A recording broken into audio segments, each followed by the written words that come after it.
man is in constant conflict with himself. He cries for freedom but shrinks from responsibility. He claims to seek truth but clings to comforting lies. He begs for peace but cannot live without struggle. Do you think man truly desires happiness? No, he craves purpose, and purpose is forged in suffering.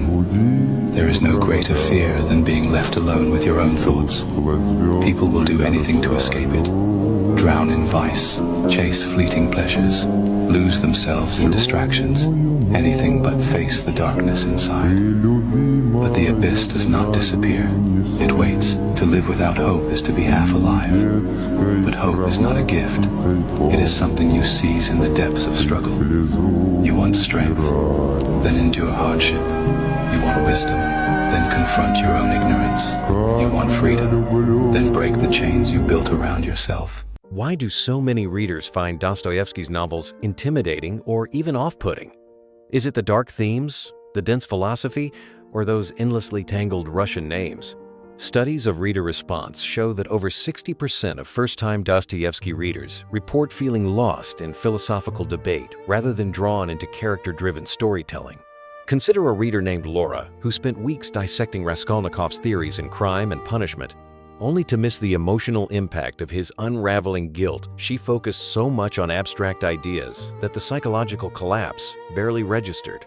Some argue that Dostoevsky is primarily a philosopher using fiction as camouflage, suggesting his characters are mouthpieces for abstract arguments. But that misses the point. These are living souls in crisis, not mere pawns in a philosophical chess game. So next time you approach Dostoevsky, start by asking, not what does he believe, but what happens to a human mind under unbearable pressure? Shifting your focus this way opens up entirely new dimensions of his work. Have you ever wished you could outgrow your flaws, outthink your emotions, or just escape the messiness of being human altogether? Dostoevsky's characters try and fail at this again and again. Across his major works, a striking pattern emerges. Characters like Raskolnikov, the Underground Man, and Ivan Karamazov attempt to transcend ordinary morality and suffering, only to spiral into guilt, alienation, and madness. Take Ivan Karamazov, who tries to judge the universe by his intellect alone, rejecting any world where innocent children suffer. Dostoevsky leads him not to clarity, but to spiritual torment and hallucinations, showing that rejecting one's humanity leads not to freedom, but ruin. Some might argue that these characters are simply too weak or unstable to manage their own ideals. But Dostoevsky suggests the real problem is deeper. No ideology or willpower can erase our essential human vulnerability. If you recognize echoes of this struggle in yourself, moments of pride, denial, or desperate self-justification, Dostoevsky invites you to confront, not escape, your own humanity as the first step toward genuine self-understanding. What if fiction could reveal more about the mind than a whole shelf of psychology textbooks? Dostoevsky's work does exactly that, holding up an unflinching mirror to the contradictions and self-deceptions within us all. Research into Dostoevsky's influence notes that Freud, Jung, and countless modern psychologists credited his novels for anticipating concepts like cognitive dissonance and the divided self decades before clinical psychology caught up. The Underground Man's confession, "I am a sick man, I am a spiteful man," serves as a case study in self-analysis and self-sabotage, as the character unpacks his own resentment and paralysis with equal parts honesty and self-delusion. Critics might say, isn't this just melodrama, not science? But Dostoevsky's detailed exploration of why people act against their own interests resonates precisely because it feels so psychologically true, even if it's written as fiction. If you read Dostoevsky with an eye for inner conflict, not just plot, you'll find his characters become models for understanding your own rationalizations, fears, and moments of uncomfortable self-recognition. Why does suffering saturate Dostoevsky's novels? And why should we, as modern readers, care? Is there a lesson here, or just endless pain for its own sake? A close analysis of his work reveals that nearly every principal character's turning point is marked by their response to suffering, embracing it, rejecting it, or transforming through it, which aligns with recent studies linking hardship to increased empathy and self-awareness. Consider the Grand Inquisitor in The Brothers Karamazov.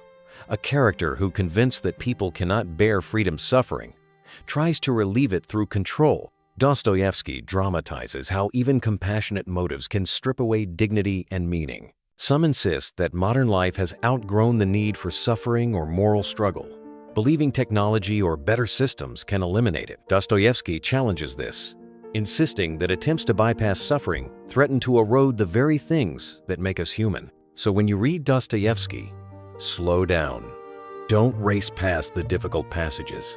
Instead, let yourself sit with the discomfort and contradiction. The insights you gain will ripple far beyond the page, shaping your understanding of suffering, freedom, and meaning. Does Dostoevsky still matter in an age of algorithms, social media, and quick fixes for happiness? Or is he just a relic of a bygone, suffering-obsessed Russia? Surveys show that Dostoevsky's readership is surging among young adults seeking answers to questions about identity, freedom, and meaning, suggesting his explorations of the human soul remain urgent amid today's ideological divides. A telling example, the underground man's self-destructive spite mirrors the behavior seen in online trolling, where people sabotage their own happiness just to assert agency. Dostoevsky predicted this pattern over a century ago, long before digital culture existed. Many believe progress and innovation will solve our existential problems, dismissing old literature as obsolete. But Dostoevsky warns against systems that promise comfort at the expense of freedom and self-knowledge, lessons that seem more vital with each passing year. If you want to understand yourself and the world more deeply, Dostoevsky isn't just worth reading, he's essential. He shows us that the fundamental struggles of the human heart haven't changed, no matter how much our technology or philosophies evolve.